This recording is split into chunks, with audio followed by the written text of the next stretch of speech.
Sekarang kita belajar bahasa Indonesia ya tentang antonim. Sudah tahu antonim apa artinya? Ya lain tidak tahu ada bu. Iyalah. Antonim adalah perlawanan kata. Jadi apa saja yang ada di atas dunia, semuanya ada lawannya. Misalnya, langit, lawannya bumi. Kalau siang, lawannya malam. Oke? Paham? Baik.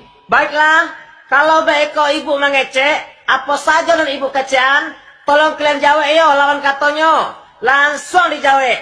Mengerti? Iya bu. Kita mulailah ya. Pandai, tinggi, Rendah, jauh, dekat, pergi, pulang, lapar, makan. kok makan? Lapar. Itu salah, Nana. Itu betul ibu-ibu. Murid bodoh.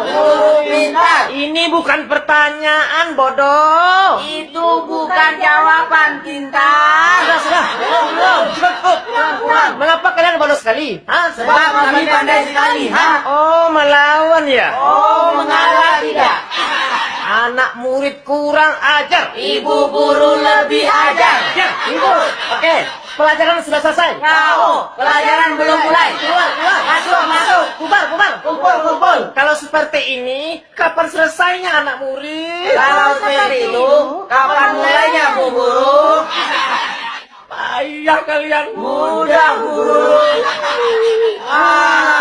Pelan kalian. Mengalah bu guru. Pergi. Pulang. Sakit hati, Bu. Sehat hati kami. Hati ya kalian. Hiduplah ibu. Murid tidak berguna. Guru tidak berjasa. Biar ibu pergi. Biar kami tinggal. Besok ibu panggil bapak kalian. Eh.